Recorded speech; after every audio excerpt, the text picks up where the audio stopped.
Hi there. Welcome to this masterclass today. My name is Dr. Julius Oluwasegun Aroba. I'm the world's mindset, career, entrepreneurship mind surgeon. I know a lot of people actually got across to us and they said, we're very highly interested in what you call a trust and what does it mean and what are the various varieties of trust, and also who need a trust and why do one actually need a trust. And this was actually paid for by some of these clients. And apparently when I had a week tour recently, a lot of people were so happy to actually see an eye-opener, because in most families from Africa continent, most people do not even know about what a trust is all about. Again, today I'm going to be dissecting fully into types of trust, the application of trust, and the importance of why you need to have a trust. So friends and families, a trust, as I said in our last masterclass episode class, I said a trust is a legal arrangement where a guarantor or a grantor, the person who created the trust, transfer their ownership of an asset or to a trustee or a person or an institution responsible for managing their assets or having beneficiaries or organization who will be able to receive those trusts benefits. And trust is actually being used as an entity to safeguard property, assets, companies by the wealthy ones. And as part of the zillionaires community, the RSEG zillionaire communities, we are here to always guard all our community people, millionaires, billionaires, and zillionaires in how to be able to safeguard their wealth. It will amaze you that most people do not actually know that having worked so hard, creating different mechanisms in having all their money, their assets and everything, but there is no security in terms of how they can be able to have those things in place. And this takes us to what are the types and their application of trust.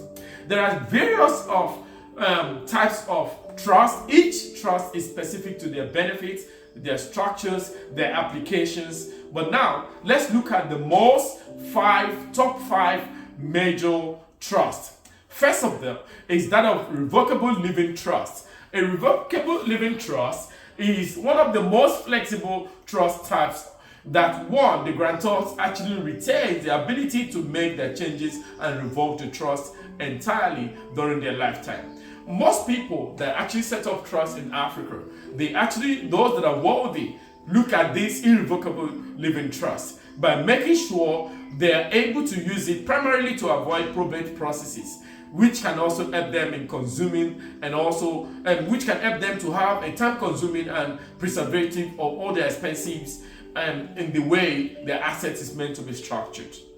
So what are the application of the irrevocable trust or revocable trust?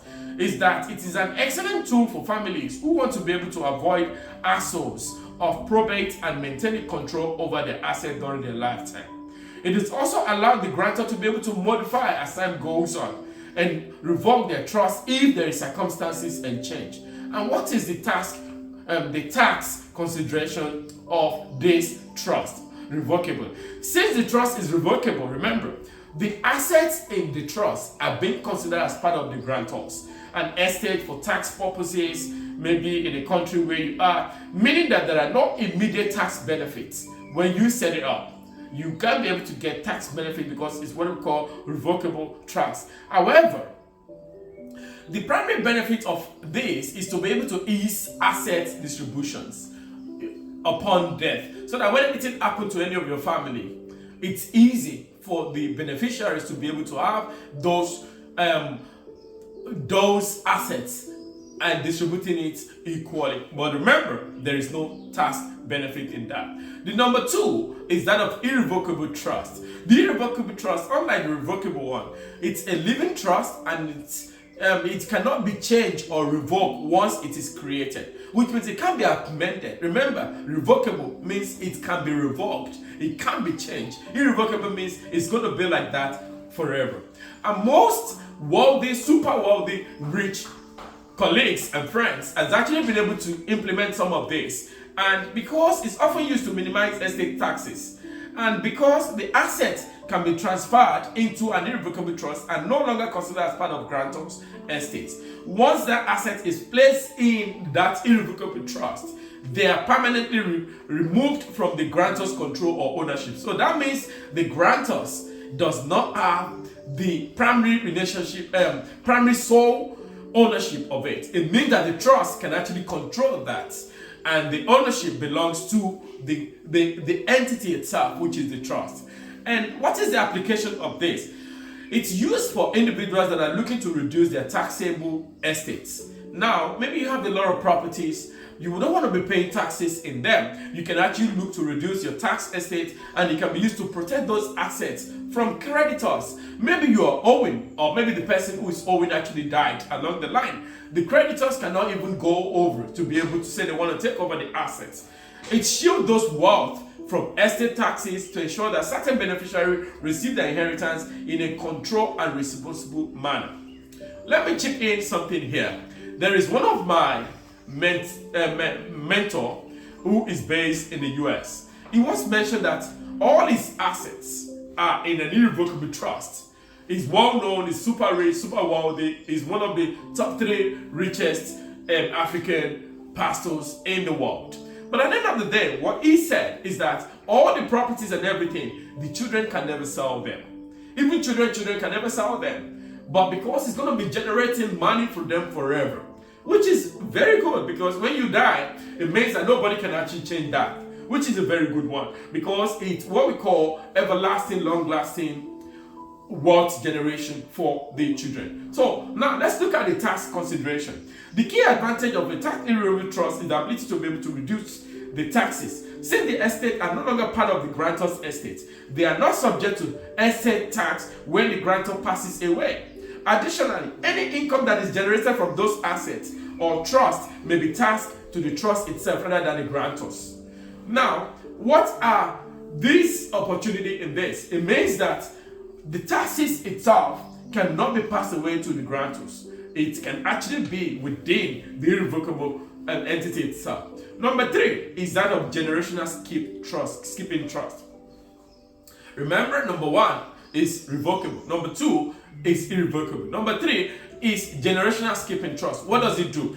It's a trust that is designed to pass assets directly to grandchildren or great-grandchildren by passing one or more generations, which means that the children, when they die, they can actually pass it to their great-great-grandchildren by passing it. It's what I call generational skipping trust. Most people in Africa, or super wealthy ones, some of them do not actually implement some of this, but it's one of those that I'm looking at that we are actually implementing as part of our entity as a trust. But it's one of the things that you can actually, so that they can actually have control over it, but they can actually sell it. This type of trust can be particularly useful for families and that want to ensure their wealth lasts for multiple generations. Imagine the Oluwasegun Aroba Holding Trust. It's one of those that we are looking at. And I don't know what you're looking at as an entity or as a family. I would recommend generational skipping trust because it's very, very important. And what are the applications of generational skipping trust? They are often used to provide financial future for younger generations. You can take the trust to go to the bank to say, okay, we have this asset, we want to be able to, it's one of those benefits. And also it has potential for avoiding some of the taxes that would be incurred if the wealth were passed down through each generation, which is one of those positive benefits.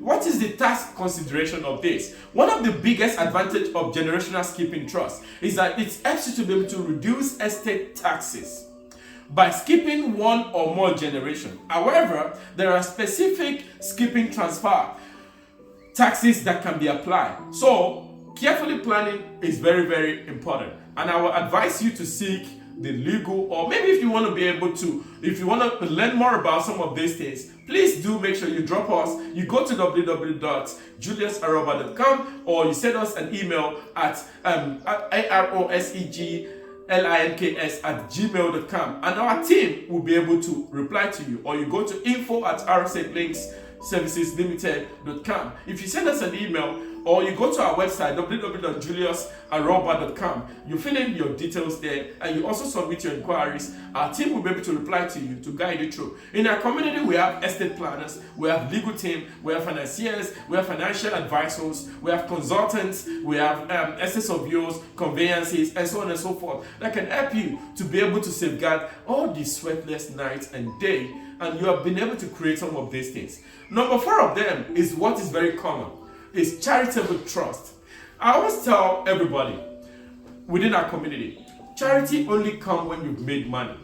And out of those money you've made, the profits, when you are distributing profits and you want to be able to say, okay, you want to be able to save some of these, your taxations, instead of paying to the government, you can actually pay it into a charitable trust, or you can nominate. And this becomes part of the CSR. Wealthy, super wealthy ones actually have what I call this kind of trust, charitable trust.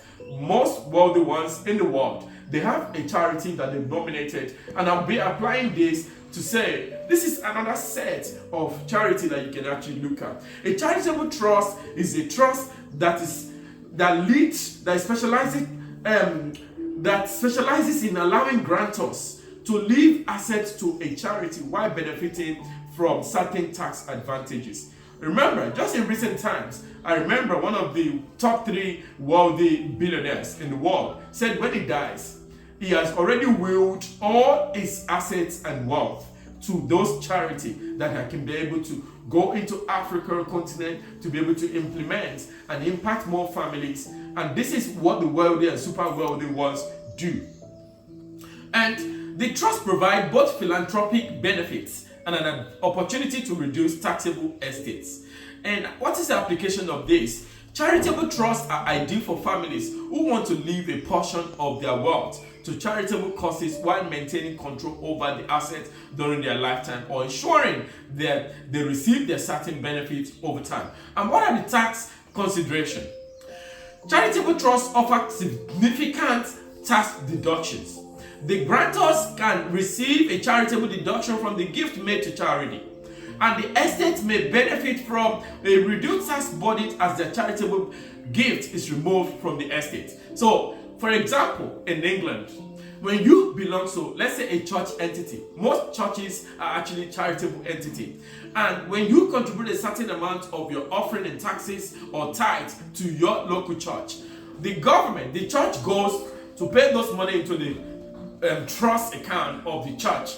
And at the end of the year, when they're declaring some of these taxations, the church says to the bank, to the government, to say, this is the amount we've made over the years. And the government actually have the obligation to pay some certain amount for each pound that is actually being paid into the church account, or being declared as profit or money that's been revenue from the church operations and everything. The government of United Kingdom actually pays some certain amount into that church trust, so that they can, or charitable trust, so that you can actually help them to look at, because they're not doing it for non-profitable. And we call this charitable trust a non-profitable organizations. The super wealthy one does it, the rich one does it, the philanthropic wealthy ones, they look at this. The last one, which I'm going to be talking about today, is that of the special need trust. Special need trust is a trust that is designed to provide for a family member, just one person, and special needs, without disqualifying them from the government's assistance programs such as medical aid or supplemental security income. And what is the application of this special need trust? Remember, I said it's for special needs individual, those that are actually having challenges in health, in terms of their physical beings or their lifestyle beings and things like that. So, special need trusts are essential for families with children or relatives who have physical or mental disabilities. This type of trust ensures that the beneficiary's special needs are met without affecting their eligibility for the government benefits. The wealthy one does it. I don't want to mention any name, but I know of a wealthy, super rich wealthy, top 10 in a country called Nigeria in Africa, that actually have a child that is that has disability, and this child is being catered for by the special need trust. because it's an entity. If you are actually struggling, I don't know which part of the world you're actually listening and watching this masterclass from, but it's one of those that you can actually look out for. I'll advise you, if you want to know more of some of this, of taxes beyond, I'll advise you to go to www.juliusaroba.com/shop, shop.html, or you just Google Wealth Beyond a Lifetime by Dr. Julius Oluwasegun Aroba on Google. You can find it on different online stores. You can order for the book Wealth Beyond Lifetime, and the second book is called The Wealth Code, which is the wealth secret code that the billionaires and millionaires have implemented. So now, what is the tax consideration of the special needs? Special need trust must be carefully structured so that you can ensure that people that are in control of that, they do not jeopardize the beneficiary access to public assistance. And also, in many cases, these assets held in trust are not counted towards beneficiary asset, limiting the government for benefits. This is very important. Now you've seen different category of trust. Is it revocable? Is it irrevocable? Is it the special need? Is it the charitable trust? Is it the generational skipping trust? But I believe that you've actually been able to learn something. Until I come your way again, my name is Dr. Julius Oluwasegun Aroba, the Wealth Entrepreneurship Career Mindset Surgeon. Dr. Julius Aroba. I'll see you again and stay blessed. God bless you. Please share, like, follow, share on every platform. And let's get this to reach to millions and billions of people upon the earth. Follow me on every platform, RSEG links or juliusaroba.com on every platform you can think of. TikTok, Instagram, LinkedIn, you'll be able to find us, or you go to any of those. Any platform, Twitter and also, or X, you find us there. God bless you, stay blessed. Goodbye for now.